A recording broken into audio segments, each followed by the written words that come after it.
안녕하세요. 네, 반갑습니다. 좌우 앞뒤로 보시면서 주위에 계신 분들과 반갑게 인사 나누시면 좋겠습니다. 예, 빨리 날씨가 좀 풀려야 될 텐데요. 이번 주간에는 날씨가 조금씩 풀릴 것 같습니다. 건강 유의하시고 오늘도 하나님 말씀을 나누는 가운데 하나님의 은혜를 같이 나눌 수 있는 귀한 시간 됐으면 좋겠습니다. 같이 기도하겠습니다. 저를 사랑하시는 자비로우시고 거룩하신 아버지 하나님, 참으로 감사를 드립니다. 이 세상에서 아무런 소망이 없이 죄악 가운데 살고 있었던 저희들을 불쌍히 여기심으로 주님의 그 귀하신 보혈로서 저희들을 구원해 주시고 하나님의 자녀로 삼으심에 감사를 드립니다.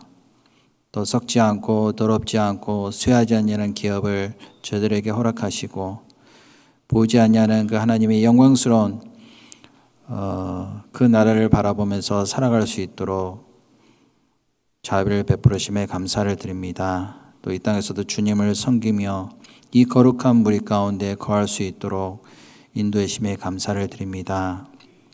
오늘 또 같은 믿음과 소망을 가지고 있는 형제 자매들 또 이 자리에 함께 모여서 또 말씀을 나누며 교제할 수 있는 귀한 시간을 허락하심에 감사를 드립니다. 주님이 오실 날이 너무나도 가까운 이때 저희들의 마음이 항상 주님께로 향할 수 있도록 인도해 주시고 먹든지 마시든지 무엇을 하든지 오로지 하나님의 영광을 위해서 살아갈 수 있도록 도와주시고 함께 하시옵소서. 혹 이 자리에 참석하지 못한 분들 또 어디서 무엇을 하든지 또 있는 곳에서 또 주님을 섬기며 또 좌로나 우로나 그 마음이 흔들리지 않도록 말씀으로 붙잡아 주시고 인도해 주시기를 간절히 원합니다. 마치는 시간까지 오로지 주 성령님께서 친히 인도하셨기를 간절히 원하오며 예수님의 이름으로 감사하며 기도드렸습니다. 아멘. 예, 다 같이 성경 말씀 열왕기하 4장을 찾아보겠습니다.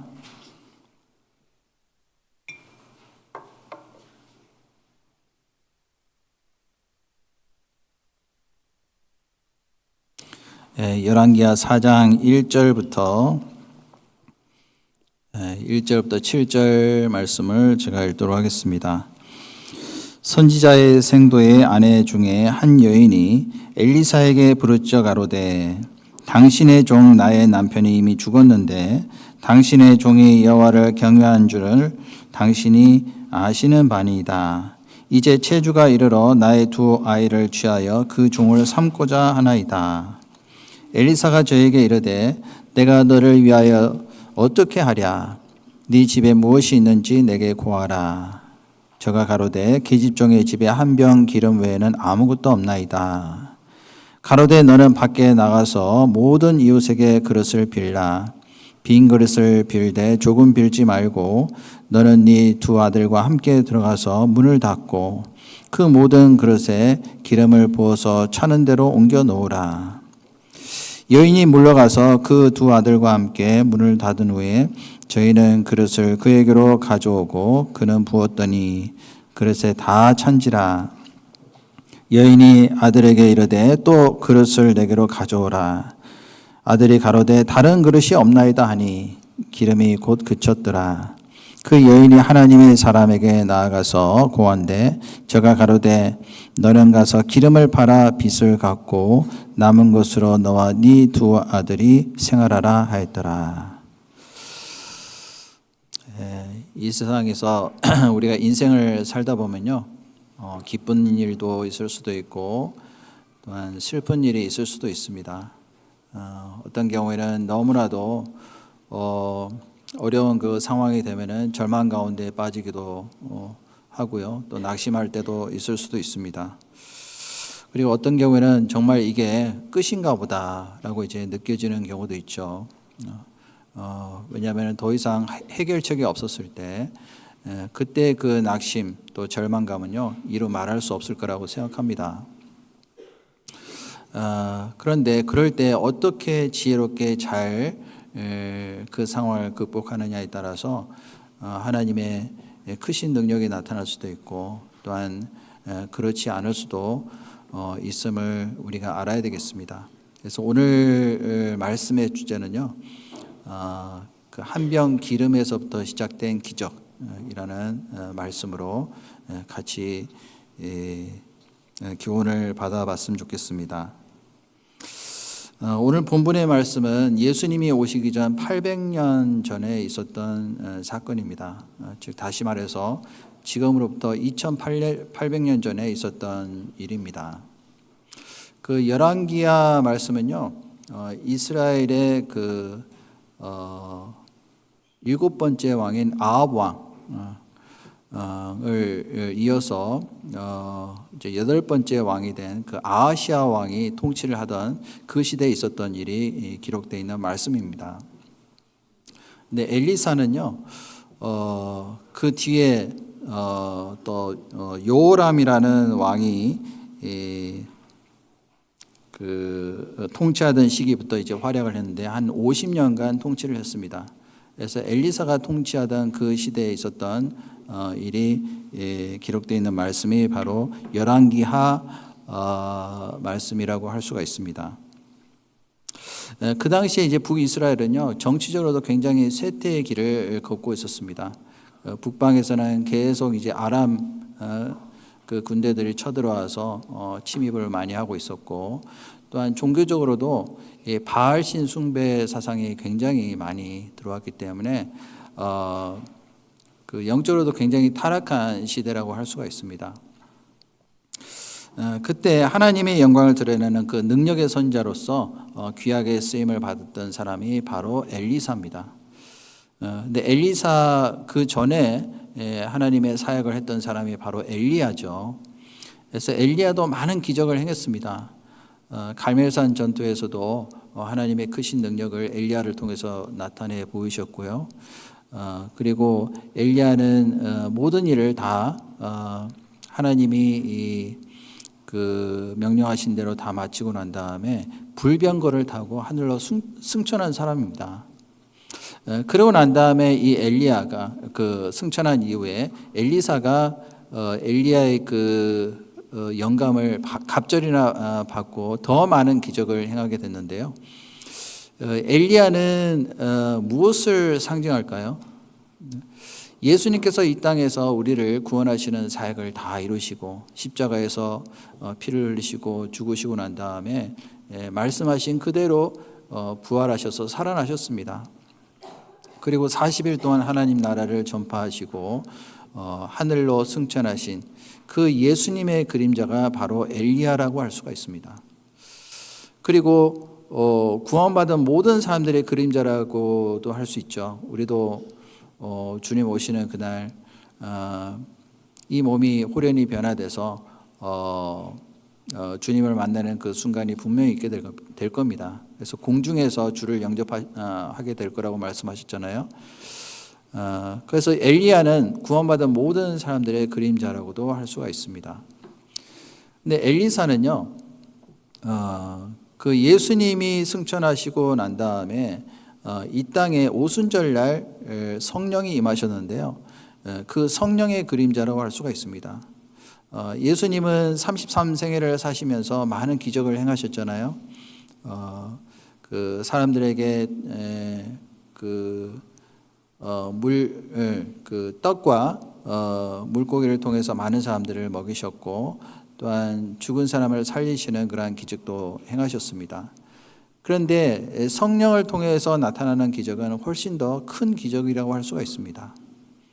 예수님은 5천 명에게 떡을 먹으셨지만은 오순절날 성령이 임하셨을 때 그 사도들이 복음을 전함으로 인해서 하루에 5천 명이 구원받는 엄청난 역사가 일어났습니다.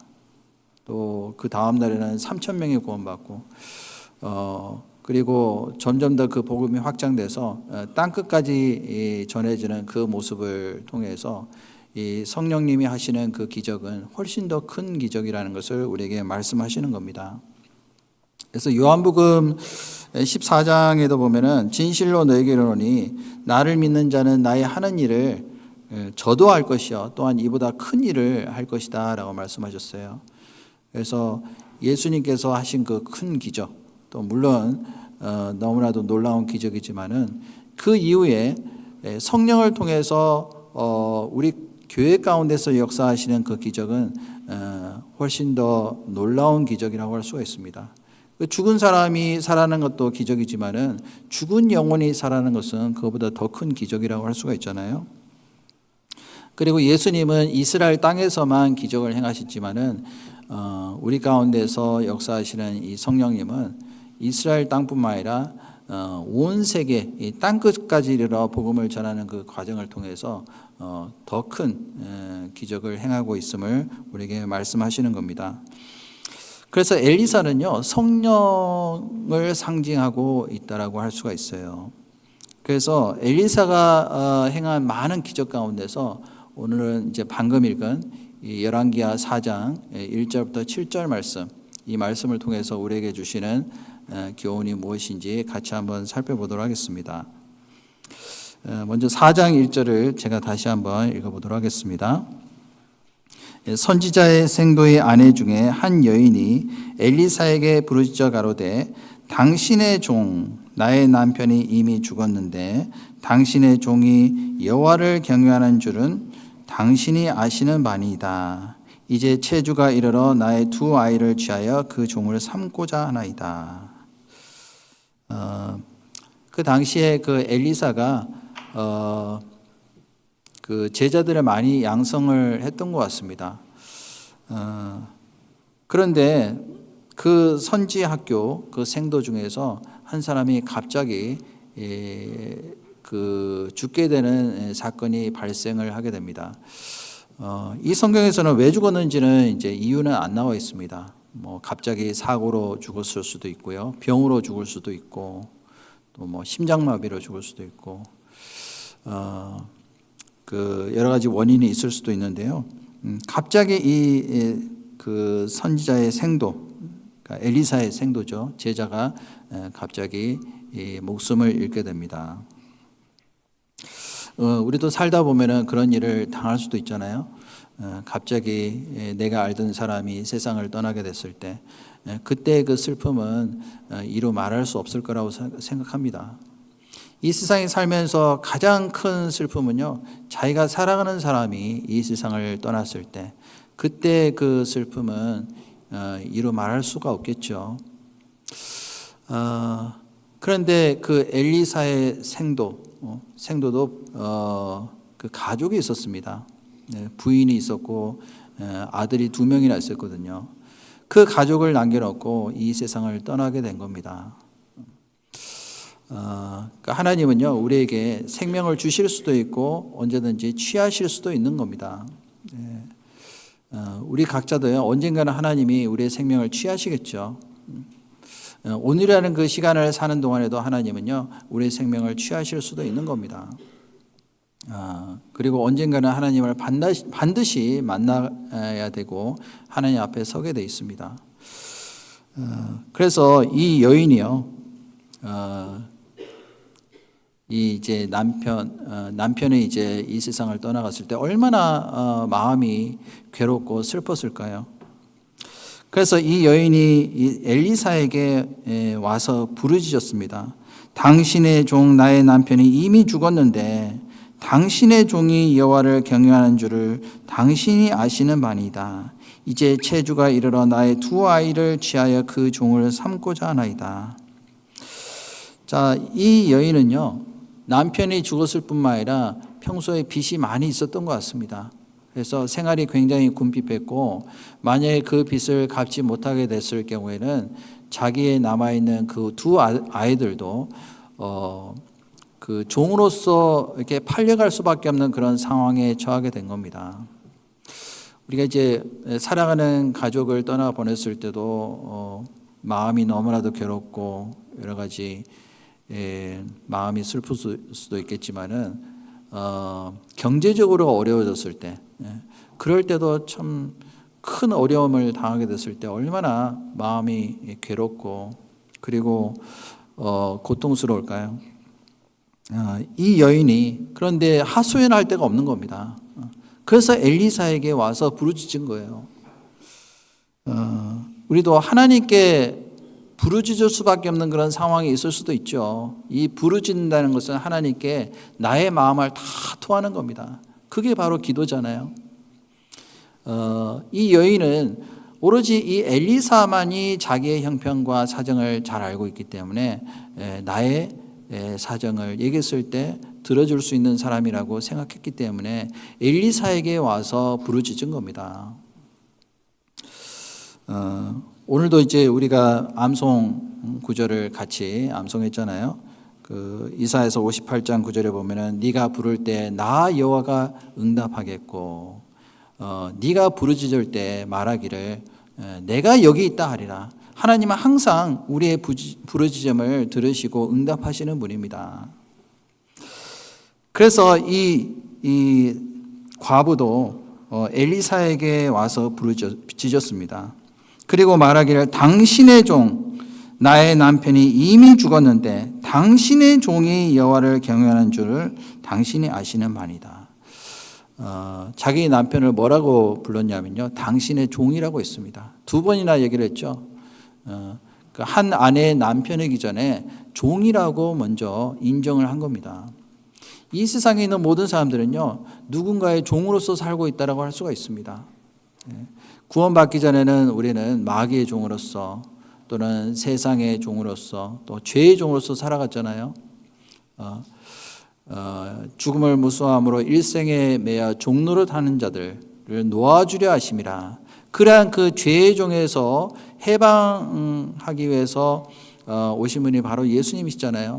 진정한 자유와 또한 복을 주시기 위해서 예수님은 오셨습니다. 그리고 내가 받아야 될 저주와 심판을 예수님이 다 받으시고, 그리고 우리를 죄 가운데서 구원하실 뿐만 아니라 그 영원한 사망에서도 우리를 건져주시고 또한 우리에게 진정한 자유와 행복을 주셨잖아요. 그런 이후에는 우리가 의의 종이 됐습니다. 구원받은 사람은 다 하나님의 종이 됐다라고 할 수가 있습니다. 그전에는 내가 어쩔 수 없이 종이 됐지만은 이제는 자원하는 마음으로, 감사하는 마음으로 스스로 종이 된 겁니다. 그래서 이 여인도요, 이 엘리사에게 와서 자기 남편을 종이라고 했습니다. 당신의 종. 두 번이나 그랬죠. 그리고 2절에도 보면은 자기 자신을 계집종이라고 했습니다. 그 2절에 보시면요, 중간에 보시면은 저가 가로되 계집종의 집에 한 병 기름 외에는 아무것도 없나이다. 자기 자신도 종이라고 했습니다. 그 영어 성에 보면은 your servant 있거든요. 그러니까 엘리사의 종이라고 고백을 한 겁니다. 그래서 이 여인은 자기 남편도 당신의 종이고 나도 당신의 종이다라는 것을 인정을 한 겁니다. 그리고 이 사람은 평소에 이제 많은 빚을 지고 있었던 사람이었어요. 우리도 사실은 이 세상에 빚을 많이 지고 있는 사람이잖아요. 하나님께 대해서도 많은 빚을 지고 있는 사람입니다. 우리는 죽을 때까지 주님을 위해서 헌신해서 산다 할지라도 하나님께서 우리에게 베푸신 그 사랑과 은혜를 다 갚을 수는 없잖아요. 그리고 이 여인은 말하기를 자기 남편을 여호와를 경외하는 사람이라고 했어요. 그것도 당신이 아는 바니다 라고 했습니다. 그 경외한다라는 말은요, 히브리어로는 야레라고 합니다.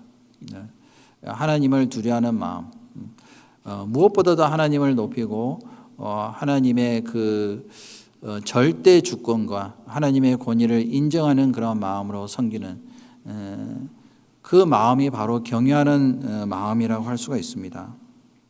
그래서 이 엘리사의 생도는요, 무엇보다도 하나님을 경외하는 사람이었어요. 나의 삶에서 가장 하나님께 우선순위를 두고 그리고 하나님의 영광을 위해서 살아가는 사람, 하나님을 존귀 여기는 사람이라고 고백을 한 겁니다. 하나님은요, 자기를 존귀 여기는 사람을 존귀 여긴다고 말씀하셨고, 그리고 자기를 멸시하는 사람, 그리고 경멸히 여기는 사람을요, 하나님도 경멸히 여길 것이라고 말씀하셨습니다. 다시 말해서 하나님을 경외하는 것, 이것이 무엇보다도 우리에게 그 중요한 것이고 사람의 본분이라고 말씀하셨어요. 잠언 9장 10절에도 보면은 여호와를 경외하는 것이 지식의 근본이라고 그랬죠. 그것이 우리의 모든 생활의 바탕이 된다라고 말씀을 하시는 겁니다. 그래서 인생을 살아가는데 필요한 모든 지혜와 지식의 밑바탕은 여호와를 경외하는 것에서부터 시작된다고 할 수가 있습니다. 그리고 하나님을 경외하느냐 그렇지 않느냐에 따라서 하나님께서 그를 존귀 여길 수도 있고 그렇지 않을 수도 있는 겁니다. 그래서 하나님을 경외하는 사람은요, 그 인생이 완전히 달라질 수밖에 없습니다. 사람이 망하는 이유가 뭔지 아세요? 하나님을 경외하지 않기 때문에 결국에는 망하는 겁니다. 그리고 하나님을 경외하는 사람은요, 하나님께서 그 사람의 인생을 책임져 주십니다. 이 엘리사의 생도의 삶은요, 가장 두드러진 것이 바로 여호와를 경외하는 것이었어요. 다른 말이 없잖아요. 이 사람은 여호와를 경외하는 사람이었습니다. 이렇게 말을 할 수 있었던 사람이었던 겁니다. 그런데 이 사람을 왜 하나님께서 갑자기 데려가셨을까요? 왜 갑자기 하나님께서 이 사람의 인생을 취하셨을까요? 분명히 거기에는 이유가 있을 겁니다. 어떤 경우는 우리가 이해되지 못하는 경우가 많이 있잖아요. 왜 하나님이 이런 사람을 갑자기 데려가셨을까요?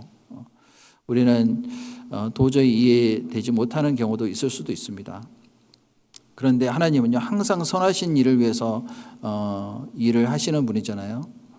그러니까 요한복음 11장에도 보면은 나사로가 죽었어요.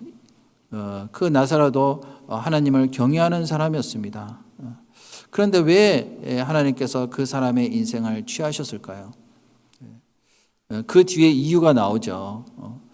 예수님께서는 나는 부활이요 생명이니 나를 믿는 자는 죽어도 살겠고 살아서 나를 믿는 자는 영원히 죽지 아니하리니 이것을 네가 믿느냐. 그 믿음을 주시기 위해서 예수님께서 나사로가 죽은 이후에 나타나셔가지고 그 나사로를 살리셨잖아요.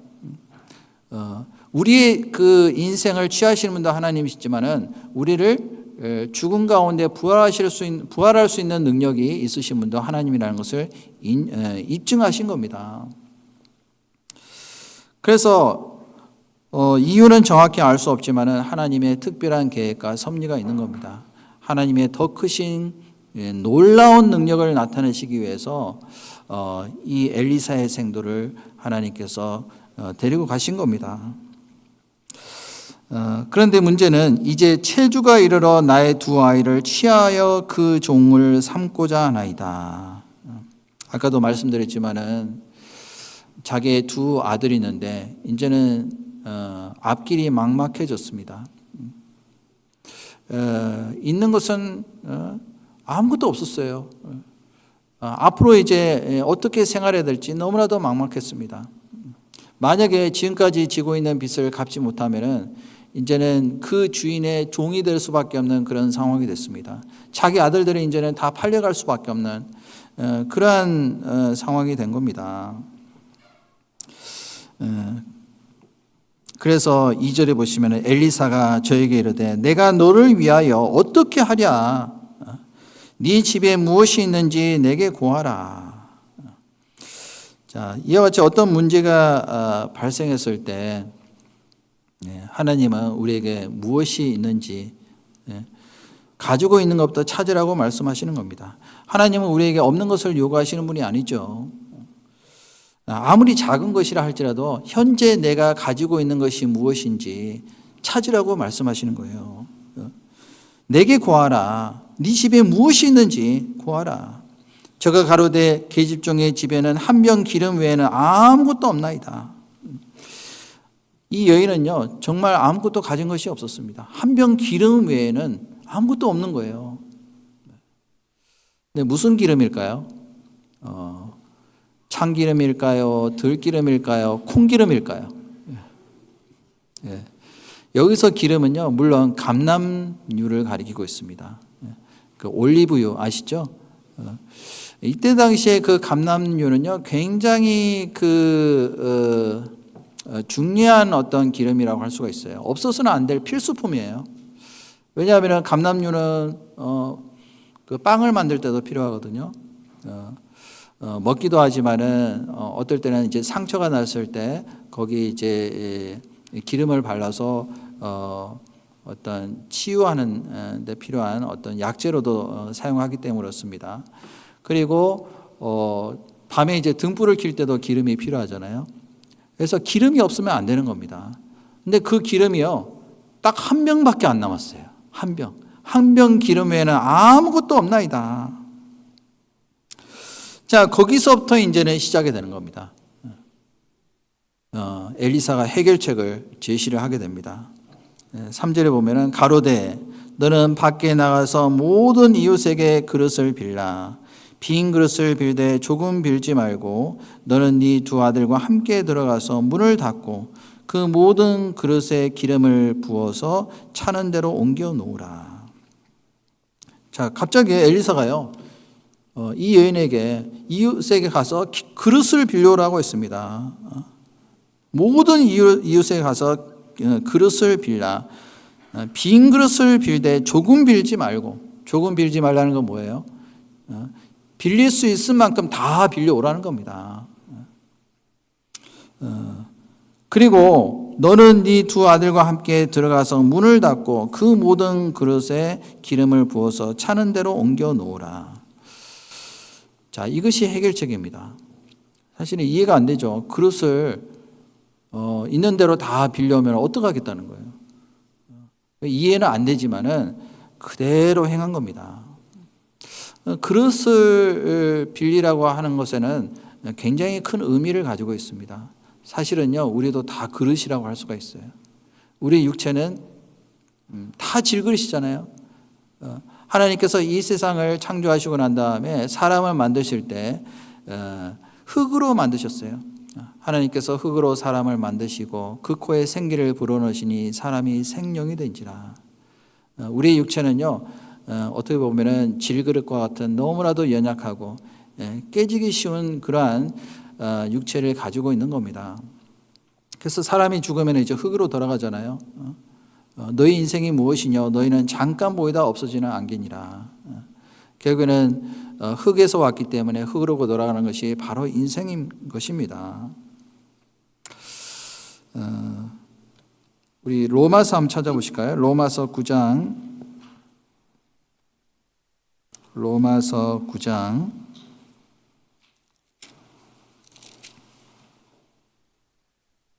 19절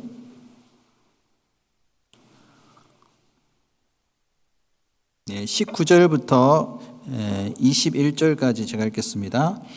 혹 네가 내게 말하기를 그러면 하나님이 어찌하여 허물하시느뇨 누가 그 뜻을 대적하느뇨 하리니 이 사람아 네가 네기에 감히 하나님을 힐문하느뇨 지음을 받은 물건이 지은 자에게 어찌 나를 이같이 만들었느냐 말하겠느뇨 통기장이가 진흙 한 덩어리로 하나는 귀 쓸 그릇을 하나는 천이 쓸 그릇을 만들 권위 없느냐. 자, 하나님이 우리를 만드셨다고 말씀하셨는데 그러면 어떤 사람은 좋은 그릇으로 만들고 어떤 사람은 좀 안 좋은 그릇으로 만들고 여기도 이제 그릇이 많이 있는데요. 어떤 분은 큰 그릇도 있고 작은 그릇도 있고 그릇의 모습이 다 틀리잖아요. 마찬가지로 우리 모습이 다 하나님 앞에서 다 틀린 겁니다. 그런데 지은 물건이 지으심을 받은 그 물건이 어떻게 자기를 지은 그 분한테 대적할 수 있느냐, 감히 하나님을 힐문할 수 있느냐 이렇게 이제 얘기를 하고 있는 겁니다. 사실은요, 그릇은 용도가 있습니다. 어떤 용도로 만들었을까요? 무엇을 담느냐 거기에 따라서 가치가 틀려지는 거예요.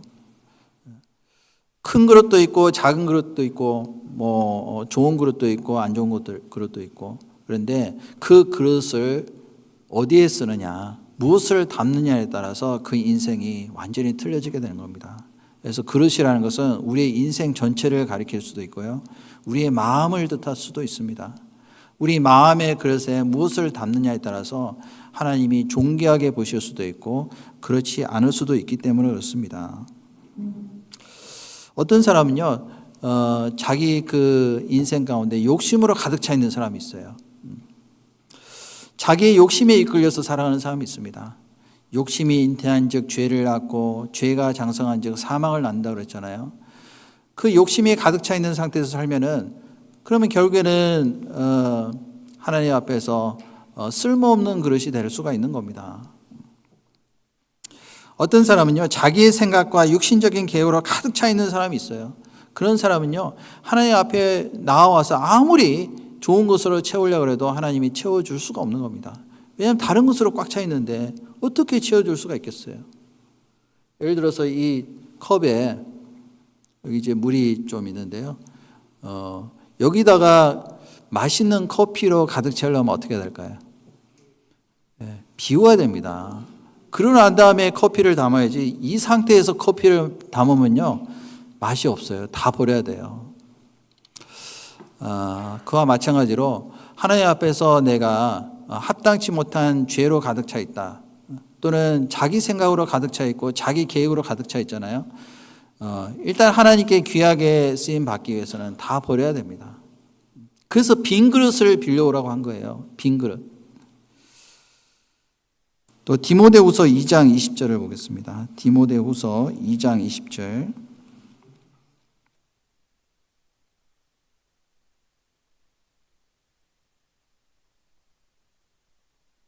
(2장 20절부터 21절) 말씀 제가 읽겠습니다. 큰 집에는 금과 은의 그릇이 있을 뿐 아니요 나무와 질그릇도 있어 귀 쓰는 것도 있고 천이 쓰는 것도 있나니 그러므로 누구든지 이런 것에서 자기를 깨끗하게 하면 귀 쓰는 그릇이 되어 거룩하고 주인의 쓰심에 합당하며 모든 선한 일에 예비함이 되리라. 자, 집에는 금과 은의 그릇도 있고 나무와 질그릇도 있다고 했습니다. 귀 쓰는 그릇도 있고 천이 쓰는 그릇도 있는데요. 그런데 하나님께 쓰임을 받으려면 어떤 그릇이 필요할까요? 깨끗한 그릇이어야 된다는 얘기예요. 아무리 금이나 보석으로 꾸며져 있는 아주 비싼 그릇이라 할지라도 거기에 똥이 묻어 있으면 어떻게 그 그릇을 사용할 수가 있을까요? 일단은 깨끗이 씻어야 되겠죠. 집에 그릇 많이 있으시죠? 근데 그 그릇을 사용해서 라면 먹으려면 어떻게 해야 돼요? 똥이 묻어 있어요. 그러면은 거기다 뭐 담을 수 있겠습니까? 일단 씻어야 되잖아요. 에베소서 5장에도 보면은 물건 말씀으로 씻어 거룩하게 하시고 그런 말씀이 있거든요. 그래서 우리의 이제 인생도요, 하나님께 귀하게 쓰임 받을 수 있는 그릇이 되려면은 일단 깨끗한 그릇이 돼야 됩니다. 그래서 21절에 누구든지 이런 것에서 자기를 깨끗하게 하면, 이런 것이라는 것은 뭐냐면은 세상에 여러 가지 더러운 것, 그리고 자기의 어떤 좋지 못한 습관이 될 수도 있고 육신적인 소욕이 묻어 있을 수도 있습니다. 자기의 어떤 생각과 고집도 묻을 수 있어요. 그걸 다 씻어내야 되거든요. 어떤 경우에는 남을 판단할 마음이 있을 수도 있고 또한 게으름이 있을 수도 있습니다. 또한 교만한 마음으로 더러워진 그런 상태가 있을 수도 있습니다. 그것을 다 씻어내야 됩니다. 그래서 깨끗하고 빈 그릇으로 준비됐을 때 마침내 하나님께서 우리에게 좋은 것으로 채워주실 수가 있는 겁니다. 그래서 사람은요, 그 마음 속에 무엇을 담느냐에 따라서 가치가 틀려질 수가 있습니다. 하나님께 귀히 쓰임을 받는 그릇이 되기 위해서는 거룩하게 구별돼야 됩니다. 이 세상에서.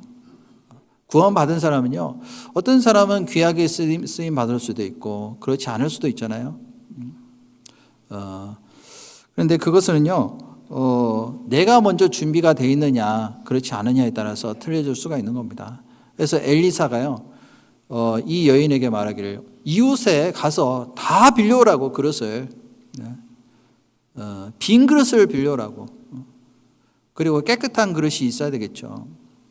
그래서 준비하라는 겁니다. 일단 준비하는 것은 누가 해야 되죠? 우리가 해야 되는 겁니다. 비록 이해는 안 되지만 하나님의 말씀대로 순종하는 것, 그것이 가장 첫 번째로 우리에게 필요한 마음의 자세라고 말씀하시는 겁니다. 사실은 우리도 빌려온 인생이죠. 그릇을 빌려오라 그랬잖아요. 우리 것이 뭐가 있어요? 아무것도 없습니다. 건강도 우리에게 주셨죠. 가족도 하나님께서 우리에게 주셨잖아요. 나의 목숨도 하나님이 주신 겁니다. 그리고 우리가 이 세상에 살면서 필요한 것들 하나님 다 주시잖아요. 공기도 하나님이 주셨죠. 또 시간도 하나님이 주셨잖아요. 오늘이라는 그 시간도 하나님이 주신 겁니다. 그래서 하나님께서 우리에게 주신 것을 값어치게 쓰기 위해서는요, 우리가 빈 그릇으로서 그리고 합당한 그릇으로서 준비되어야 될 것을 말씀하신 겁니다. 그리고 열왕기하 다시 돌아가서요, 4장 4절에 보시면은 열왕기하 4장 4절 다시 읽겠습니다. 너는 네 두 아들과 함께 들어가서 문을 닫고 그 모든 그릇에 기름을 부어서 차는 대로 옮겨 놓으라.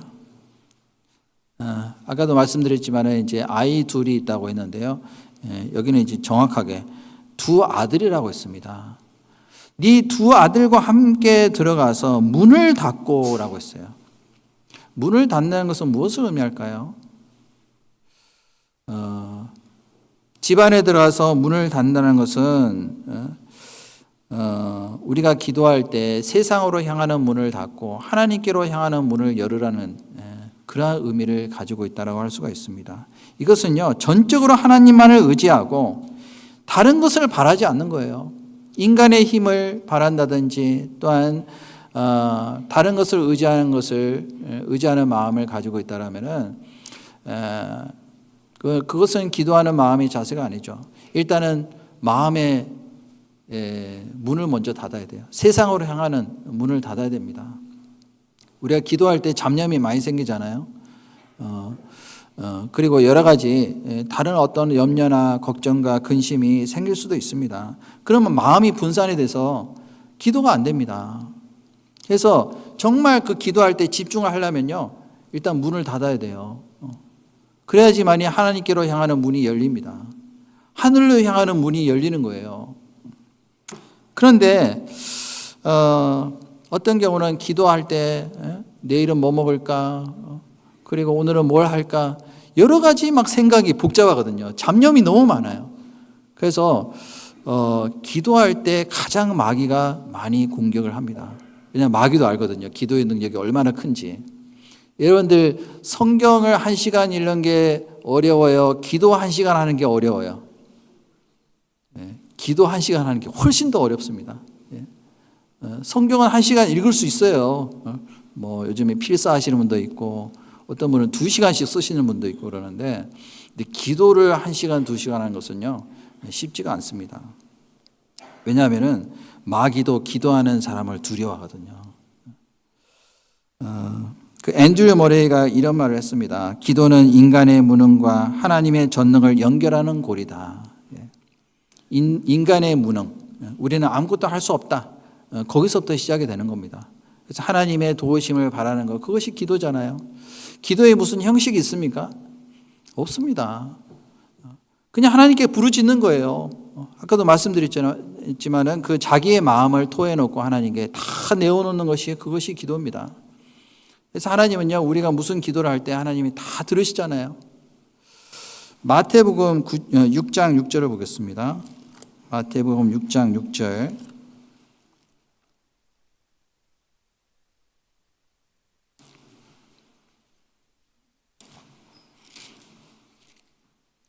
마태복음 6장 6절.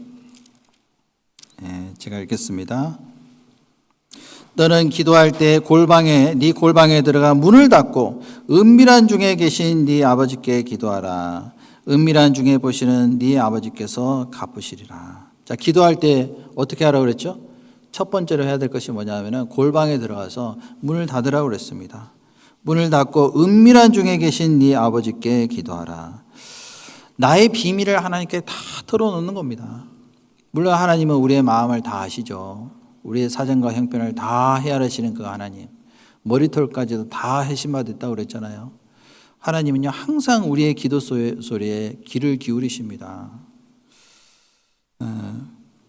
그래서 어떤 경우에도 하나님을 믿고 의지하는 마음을 기도하는 것, 그것이 필요하겠죠. 그래서 문을 닫고 은밀한 중에 계신 네 아버지께 기도하라. 그래서 우리가 기도할 때 가장 먼저 하는 말이 뭐예요? 아버지 그러잖아요. 하나님 아버지. 그러면 오냐 내 아들아. 하나님이 항상 우리의 기도를 들을 준비를 하시는 겁니다.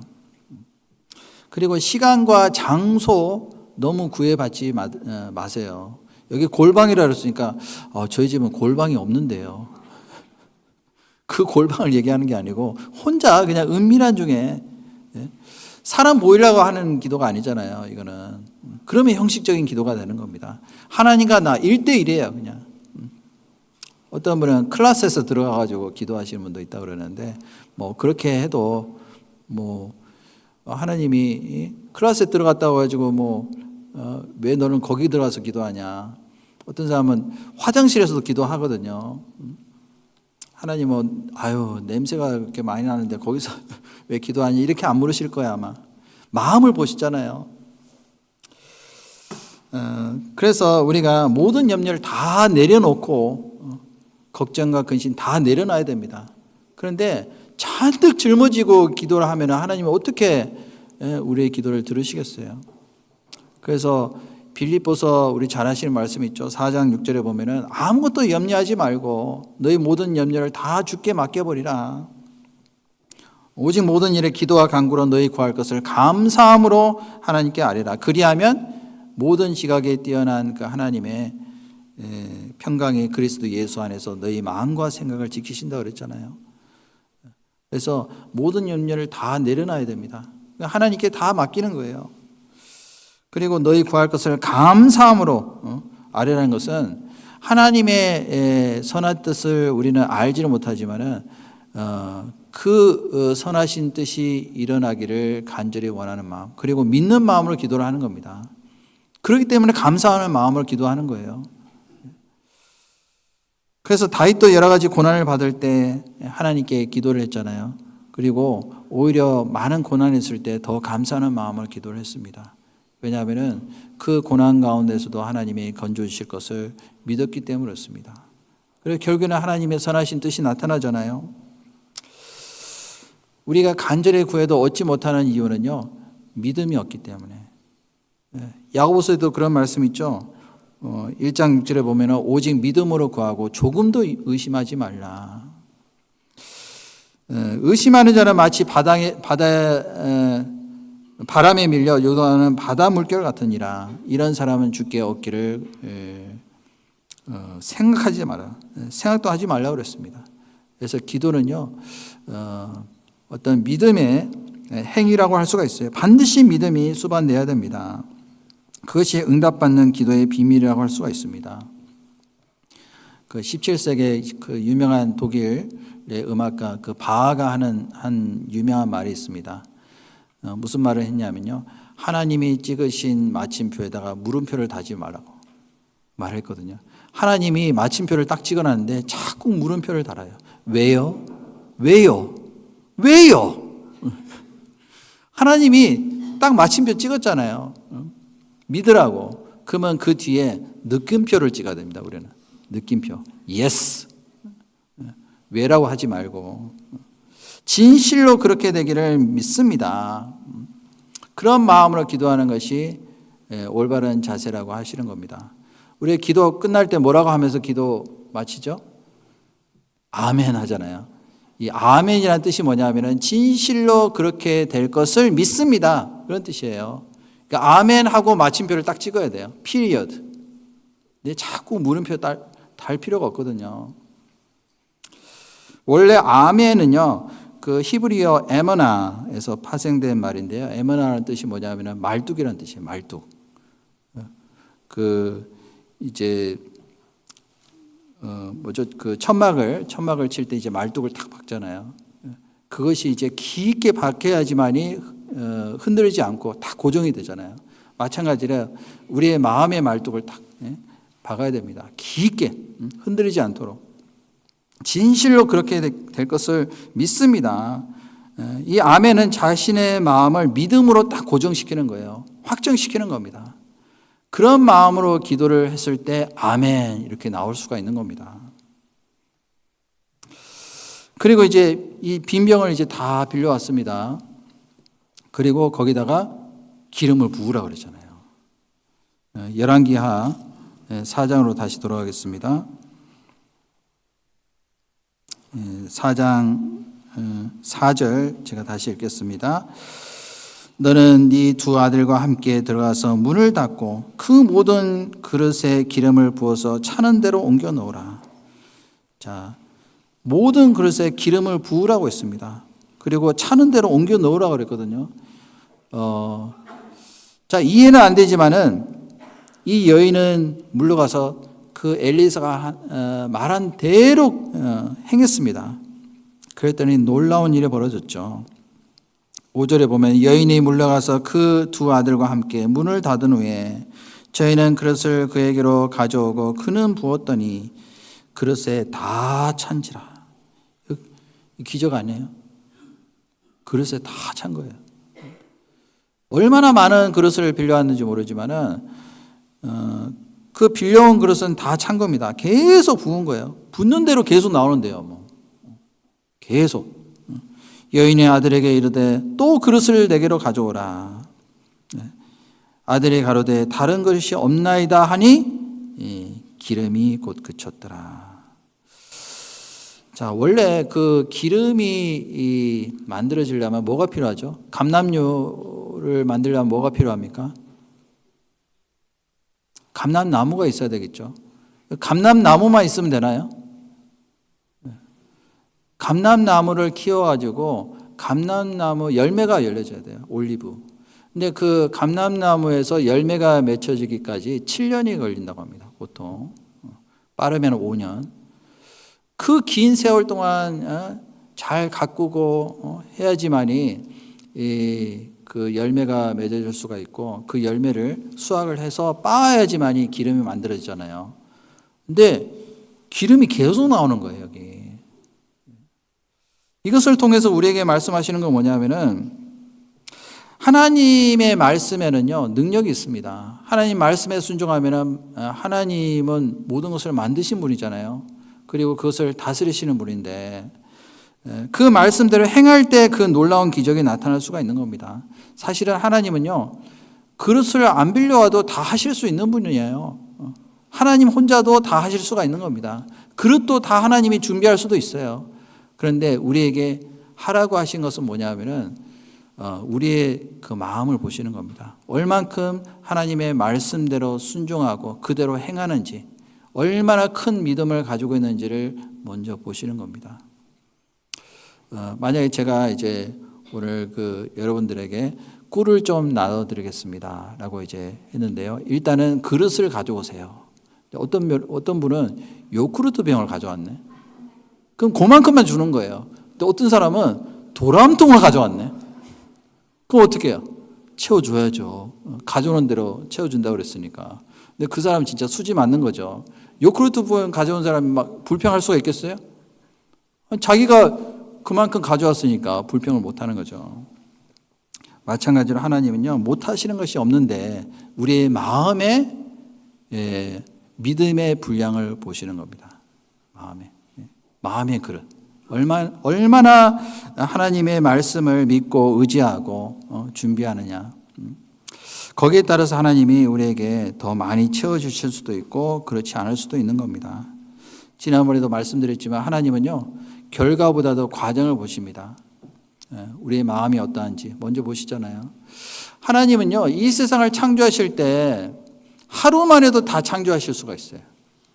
단 1초만 해도 다 창조하실 수가 있습니다. 그런데 왜 6일이라는 과정이 필요했을까요? 그 과정을 통해서 하나님의 섭리를 우리에게 보여주시는 겁니다. 첫째 날 빛을 만드시고 둘째 날 또 궁창의 물과 궁창 아래에 있는 물을 나누시고 그렇게 하시면서 셋째 날 그 식물을 만드시고 이렇게 하시는 과정이 있잖아요. 그 과정을 통해서 하나님의 그 섭리 그리고 하나님의 성품과 그 계획을 우리에게 보여주신 겁니다. 하나님께서 아브라함에게 아들을 주시기로 약속하셨잖아요. 그 당장 주실 수도 있는데 왜 과정이 필요했을까요? 아브라함의 믿음의 모습을 보시기를 원하셨던 겁니다. 그래서 100세가 됐을 때 이삭이라는 그 아들을 주셨잖아요. 그리고 아브라함은 또 그 이삭을 하나님께 바쳐드렸죠. 왜냐하면 주신 분도 하나님이시기 때문에 바치라고 하시니까 또 하나님께 바쳐드렸잖아요. 그 이삭을 또 하나님께서 살려주셨잖아요. 죽은 거나 마찬가지예요. 하나님께 바쳐드린 거잖아요. 살려주신 겁니다. 살리신 분도 하나님이시잖아요. 그래서 하나님의 약속이 더디 이루어진다 할지라도 결국에는 하나님의 뜻이 나타나게 되어 있습니다. 믿음을 보시는 거예요. 이스라엘 백성들을 이 애굽 땅에서 그 종살이하고 있었을 때 그들의 부르짖음을 들으시고 모세를 보내셨습니다. 그리고 400년 동안 종살이하던 그들을 건져오셨잖아요. 구원하실 뿐만 아니라 가나안 땅으로 가는 그 과정을 우리에게 보이셨습니다. 그 과정이 중요한 거잖아요.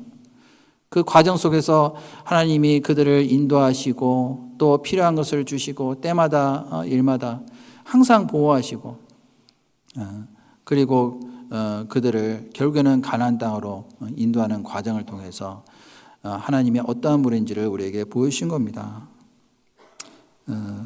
결국에는 하나님이 약속의 말씀을 믿음으로 행동한 사람은 가나안 땅에 들어갔잖아요.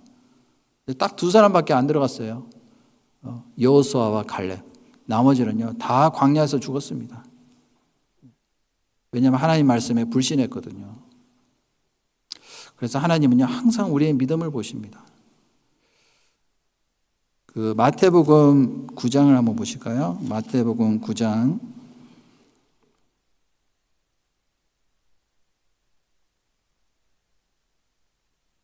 9장 2절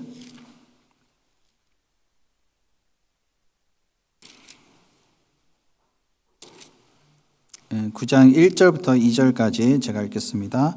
예수께서 배에 오르사 건너가 본 동네에 이르시니 침상에 누운 중풍병자를 사람들이 데리고 오거늘 예수께서 저희의 믿음을 보시고 중풍병자에게 이르시되 소자야 안심하라 네 죄사함을 받았니라. 자, 예수님께서 어떤 동네에 가셨는데 근데 그 동네에 들어가셨을 때 어떤 한 집에 방문을 하셨던 것 같습니다. 근데 그 집안에 사람들이 너무나도 많았기 때문에 옹신할 정도로 들어갈 수가 없는 거예요. 중풍병자를 이제 두 사람이 메고 왔는데, 네 사람이 메고 왔습니다. 그래서 예수님께 이제 가기만 하면은 이 사람이 나을 수 있다는 믿음이 있었던 겁니다. 근데 들어갈 수가 없는 거예요. 그래서 어떻게 했습니까? 지붕을 뜯었잖아요. 지붕을 뜯어서 내렸습니다. 자기 집도 아닌데 일단 뜯고 보는 거예요, 그냥. 그래서 일단 이 사람을 살리는 게 중요하니까 집이 중요해요? 사람 살리는 게 중요해요? 집이 중요해요? 사람 살리는 게 중요하죠. 그래서 뜯고 보는 거예요, 그냥. 일단 살리고 보자. 그래서 내렸더니 예수님이 뭘 보셨습니까? 그들의 믿음. 네 사람의 믿음을 본 거예요. 중풍병자를 메고 온 그 네 사람의 믿음을 보고 그리고 소자야 안심하라 네 죄사함을 받았느니라. 그 교회도 마찬가지입니다. 하나님께서 교회 안에서 우리가 함께 복음을 전하고 또 함께 수고하고자 하는 그런 마음을 보시는 겁니다. 그리고 그 믿음을 보시는 거예요. 하나님은요 항상 믿음의 사람을 통해서 일하시고 그 믿음의 분량대로 역사하시는 분입니다. 그 앞에도 8장에 보시면요. 마태복음 8장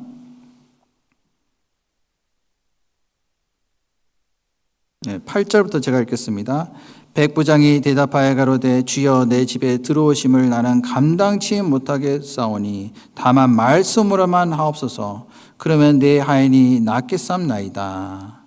10절에 예수께서 들으시고 기이 여겨 좇는 자들에게 이르시되 내가 진실로 너에게 이르노니 이스라엘 중 아무에게도 이만한 믿음을 만나보지 못하였다. 자, 예수님께 이 사람은요 데려갈 수 있는 그런 형편이 안 되는 거예요. 자기 하인이 지금 죽게 됐는데 말씀만 하십시오. 그러면 내 하인이 낫겠사옵나이다. 예수님이 깜짝 놀랐습니다. 이스라엘 중에 이런 믿음을 내가 본 적이 없다. 그래서 13절 같이 한번 읽어보겠습니다. 예수께서 백부장에 이르시되 가라 네 믿은 대로 될지어다 하시니 그 시로 하인이 나으니라. 믿은 대로. 만약에 안 믿었으면 어떻게 될까요?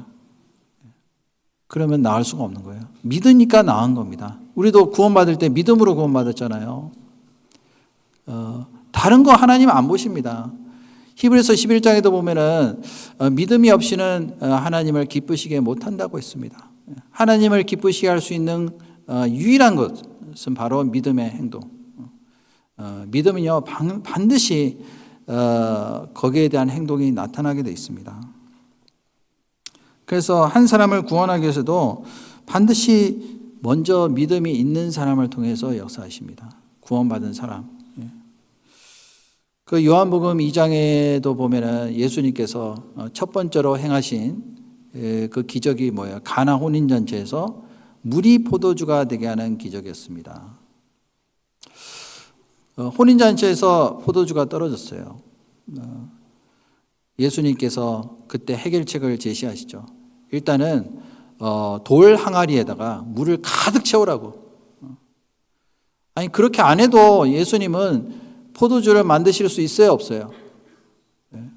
오늘 예를 들어서 포도주가 떨어졌습니다. 그럼 어떻게 해야 될까요? 코스코 가면 되죠. 월마트에서 사오면 됩니다. 근데 그때 당시에 코스코가 어디 있어요? 그 많은 포도주를 어디서 구할 수가 있겠어요? 당장. 근데 예수님의 해결책을 딱 제시하시죠. 돌 항아리. 그때 당시에 돌 항아리는요, 손을 씻는 그 물을 담는 항아리예요. 엄청나게 큽니다. 저도 가서 봤는데요. 이제 물이 엄청 많이 들어가거든요. 근데 6개 항아리가 있어요. 다 채우라고 6개. 그 하인들이 아니 지금 포도주가 부족하다 그러는데 왜 물을 채우라고 그러냐고. 이렇게 따졌으면 어떻게 됐을까요? 물음표 달지 말라 그랬죠. 하나님 마침표 찍었는데 이해는 안 되더라도 느낌표. 예스. 그래서 했잖아요. 그랬더니 그 모든 물들이 다 포도주로 바뀌었잖아요. 그것도 극상품 포도주. 이런 포도주를 내가 맛본 적이 없다고 할 정도로 좋은 포도주를 만드신 겁니다. 그 포도주는요, 그 바로 기쁨을 나타내고 있잖아요. 하나님은 우리에게 진짜 기쁨과 만족과 행복을 주시기를 원하시는데 그러기 위해서는 우리의 믿음이 필요한 겁니다. 사람은요 물로 가득 차 있어야지만이 만족이 돼요. 근데 사람의 욕심은 채울 수가 없는 거예요. 아무리 좋은 집, 아무리 이 세상에서 돈을 많이 가지고 재산이 많다 할지라도 행복해집니까? 채울 수가 없어요. 절대로 채울 수가 없습니다. 이 세상의 모든 것들을 다 가졌다 할지라도 그 사람은 절대로 기쁨과 만족이 이루어질 수가 없어요. 그래서 하나님은요 우리에게 진짜 기쁨과 진짜 만족을 주시기를 원하시는 분이에요. 그러기 위해서는 우리 쪽에서 할 수 있는 일은 뭐예요? 그냥 믿으면 돼요. 믿고 순종하고 말씀하신 그대로 하면 하나님이 다 채워주십니다. 그래서 포도주가 다, 그 물이 다 포도주가 됐잖아요. 그 요한복음 11장에도 보면은 아까도 말씀드렸지만은 그 나사로를 살리실 때 아니 예수님이 그냥 말씀하시면 살아날 수도 있는데 또 무덤문을 열으라고 했잖아요. 그 여는 거는 누가 해야 돼요? 사람이 해야 되는 겁니다. 그게 믿음의 행동이에요.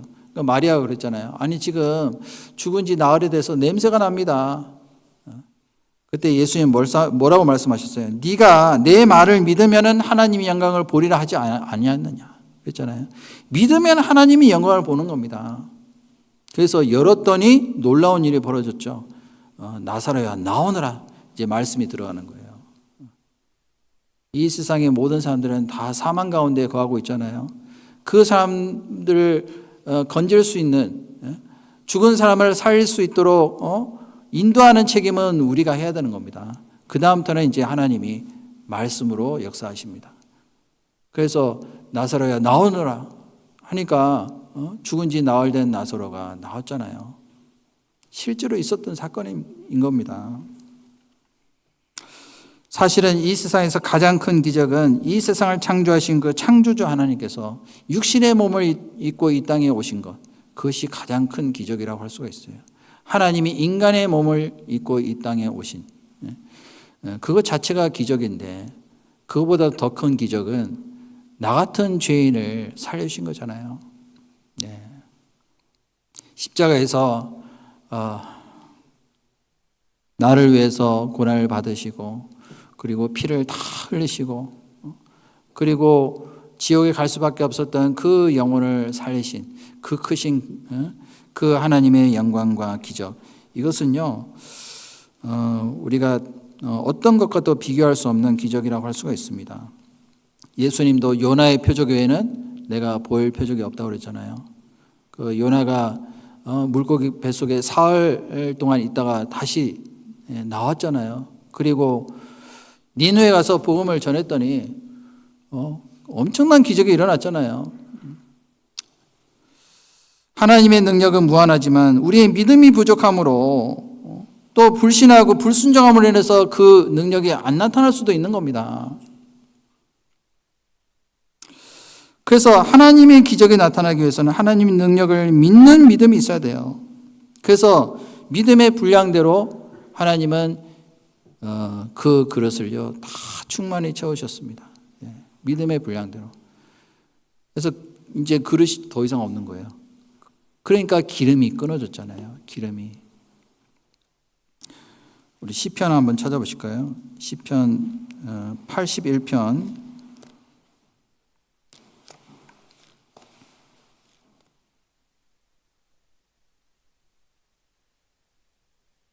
시편 81편 10절 말씀, 10절부터 12절 말씀 제가 읽겠습니다. 나는 너를 애굽 땅에서 인도하여 낸 여호와 네 하나님이니 네 입을 넓게 열라. 내가 채우리라 했으나 내 백성이 내 소리를 듣지 아니하며 이스라엘이 나를 원치 아니하였도다. 그러므로 내가 그 마음에 강팍한 대로 버려두어 그 임의대로 행케 하였도다. 자, 여기 보면은 하나님의 약속이 먼저 나오죠. 10절에 보면은 네 하나님이니 나는 애굽 땅에서 인도하여낸 그 구원하신 그 하나님께서 지금 말씀하시는 겁니다. 네 입을 넓게 열라. 내가 채우리라. 그런데 이스라엘 백성들은 거기다가 느낌표를 안 달고 물음표를 달았습니다. 그래서 내 백성이 내 소리를 듣지 아니하여 이스라엘이 나를 원치 아니하였도다. 그러므로 내가 그 마음에 강팍한 대로 버려도.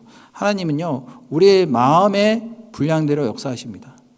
믿지 않으니까 하나님이 능력을 나타내실 수가 없는 거예요. 채우리라 라고 말씀하셨잖아요. 그래서 그 임의대로 행케 하였도다. 하나님은요 반드시 우리에게 행한 대로 갚으시는 분이에요. 행한 대로. 그리고 행한 대로 하나님은 우리에게 영광을 주시는 분이라는 것을 말씀하시는 겁니다. 하나님은 우리가 최선을 다하는 만큼 주십니다. 내가 정말 하나님 앞에서 내가 할 수 있는 만큼 최선을 다 해가지고 그릇을 준비하잖아요. 하나님은 다 채우십니다. 다. 그런데 왜 얻지를 못했냐 하면은 믿음으로 구하지를 않거든요. 그 뒤에 시편 107편도 보겠습니다.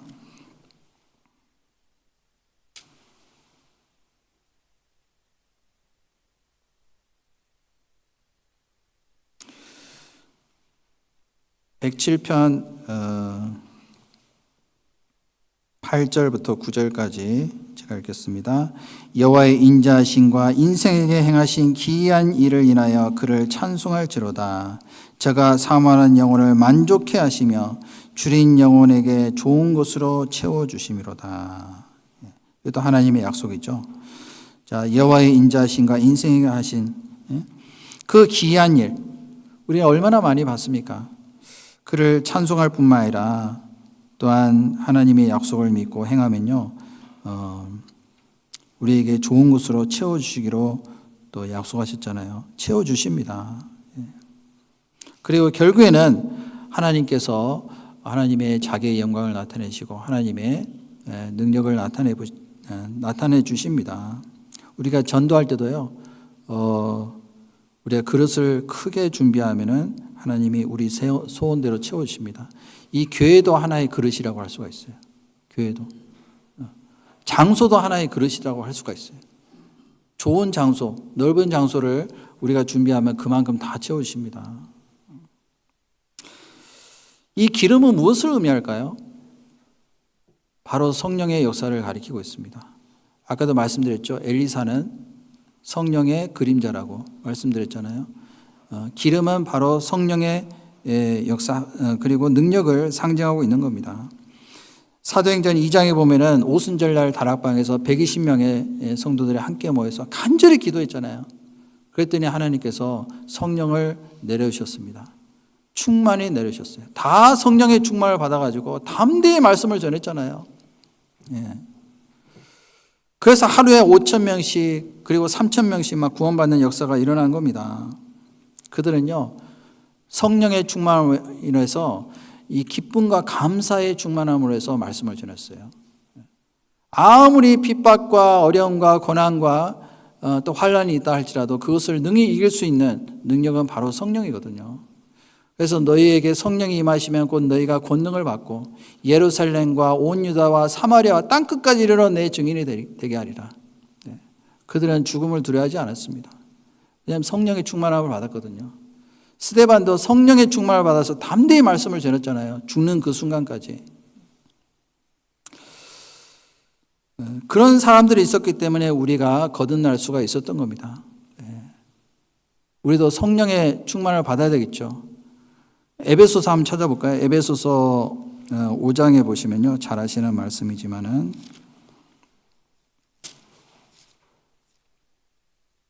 에베소서 5장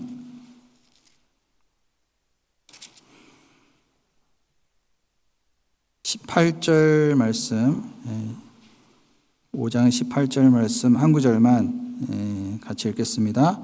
술 취하지 말라. 이는 방탕한 것이니 오직 성령의 충만을 받으라. 자, 술에 충만한 사람은 술의 그 힘에 이끌려서 살아갈 수밖에 없습니다. 술 취한 사람 보셨어요? 뭐 무서운 게 없어요. 술 취하게 되면은 물불을 안 가리잖아요. 근데 성령에 충만하게 되면은 성령의 힘에 이끌려서 물불을 안 가립니다. 담대해지거든요.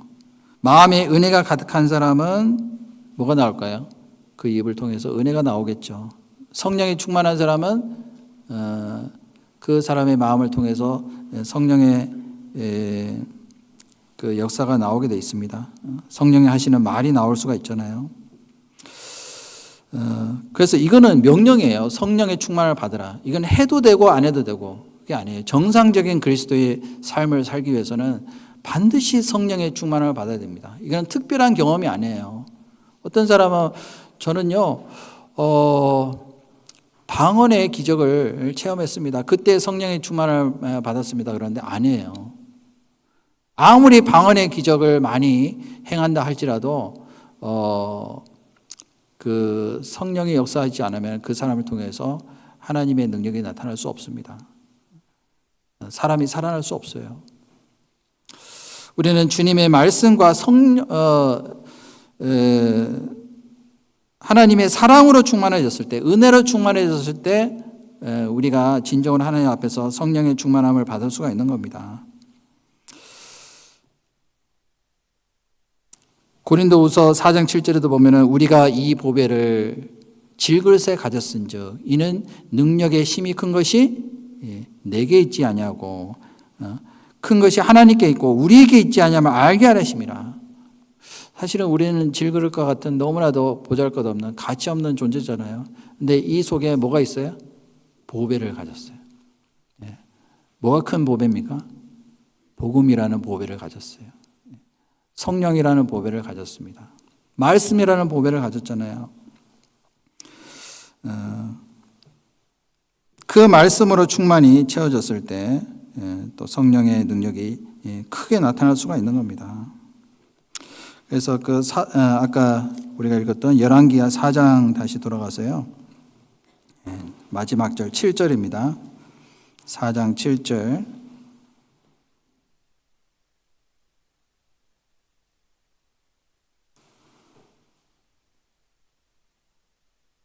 그 여인이 하나님의 사람에게 나아가서 고한데 저가 가로되 너는 가서 기름을 팔아 빚을 갚고 남은 것으로 너와 네 두 아들이 생활하라 하였더라. 자, 그 과부가요 하나님의 사람 엘리사에게 나아가서 고한데 다 했다고 이제 고했습니다. 그 말한 대로 다 행했잖아요. 가로되 너는 가서 기름을 팔아서 빚을 갚고 남은 것으로 너와 네 두 아들이 생활하라. 하나님은 이 과부에게 빚만 해결해 주셨습니까? 나머지 생활도 다 책임져 주셨어요. 빚도 다 청산했어요. 그리고 너는 기름을 팔아 빚을 갚고 남은 것으로 너와 네 두 아들이 생활하라. 하나님은요 우리의 삶까지 책임을 져 주십니다.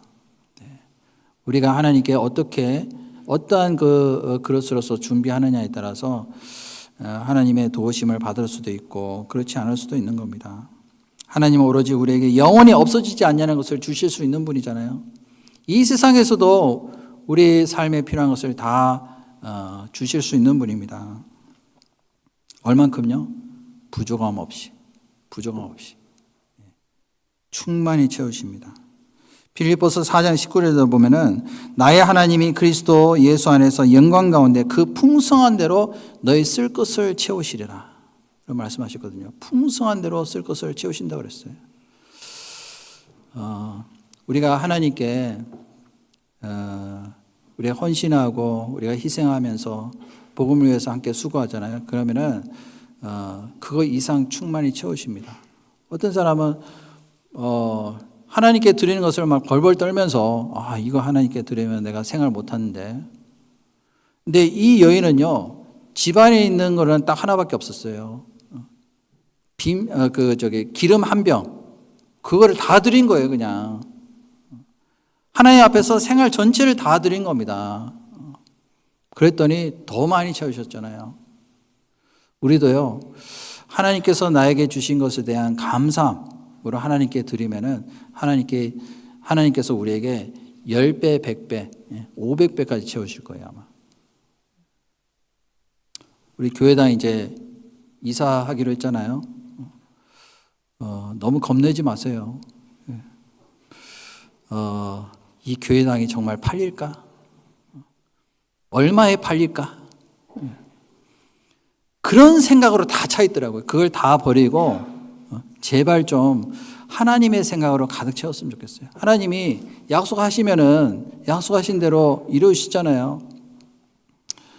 우리가 하나님께 다 맡겨드리고 내가 주님께 드리잖아요. 그러면 하나님은요, 우리가 상상하지 못할 것으로 채우실 겁니다. 저는 확실히 믿거든요. 그래서 이 워싱턴 지역에 우리가 복음을 전해야 될 때가 얼마나 많습니까? 메릴랜드도 있고, 버지니아도 있고, 워싱턴 DC도 있고, 버지니아도 뭐 저쪽 그 서든 버지니아도 버지니아잖아요. 얼마나 넓은지 모릅니다. 그래서 그런 비전을 가졌으면 좋겠어요. 큰 비전을 가지면은 그만큼 하나님이 반드시 채워주십니다. 그래서 우리에게 하나님께서 부탁하신 그 복음의 사명을 위해서 우리는요, 내가 하나님께 받은 것, 그 묵묵히 주어진 일에 충실히 하는 겁니다. 작은 일에 지극히 작은 것에 충성된 자는 큰 것에도 충성된다고 그랬잖아요. 네. 그래서 주님 오실 날이 얼마나 가까웠을까요? 이제 얼마 안 남았습니다. 우리도 주님을 위해서 살 수 있는 시간도 얼마 안 남았습니다. 그래서 하나님을 경외하는 자가 누리는 은혜는요, 하나님의 마음의 소원을 이루어 주는 거예요. 우리가 하나님을 진심으로 경외하고 사랑한다면은 우리가 주님의 뜻대로 우리도 순종하는 마음으로 주님을 위해서 살아야 되겠습니다. 내일부터 62구역 전도 집회 있는데요. 가정에서 있는 또 두 번째 있는 집회입니다. 이번에도 많은 영혼들 말씀을 듣고 구원받을 수 있는 또 하나님의 크신 역사가 일어날 수 있도록 같은 마음으로 기도해 주시고 또 동참해 주시면 감사하겠습니다. 같이 기도하겠습니다. 살아계시고 또 지금도 역사하시는 자비로우신 아버지 하나님 참으로 감사를 드립니다. 저희들이 이 세상에서 하나님의 그 은혜를 깨닫고 또한 구원받음으로 살아가는 목적이 오로지 주님의 영광을 나타내고 복음을 전하는 일이라는 것을 잘 알고 있습니다. 각 사람의 마음을 굽어 살피시고 더욱더 단련된 마음과 또한 큰 그릇으로 준비돼서 하나님의 크신 능력이 나타나고 성령의 충만한 삶이 또한 우리 교회를 통해서 더 놀라웠게 나타날 수 있도록 주님께서 친히 인도하시고 도와주시옵소서. 내일부터 예정되어 있는 62구역 전도 집회, 이번에도 많은 영혼들 불러 모아주시고 말씀을 듣고 구원받는 하나님의 놀라운 역사가 일어나기를 간절히 원합니다. 우리 각자에게도 또 생활이 어렵고 또한 많은 염려 가운데 있는, 근심 가운데 있는 각 사람의 마음을 일일이 살펴주시고 어루만져 주셔서 그 모든 고난과 힘든 일을 잘 이겨내고 또한 승리하는 삶을 살 수 있도록 도와주시고 인도하시옵소서. 나머지 모든 시간도 주님께 의탁드리며 예수님의 이름으로 감사하며 기도드렸습니다. 아멘. 다 같이 찬송가 351장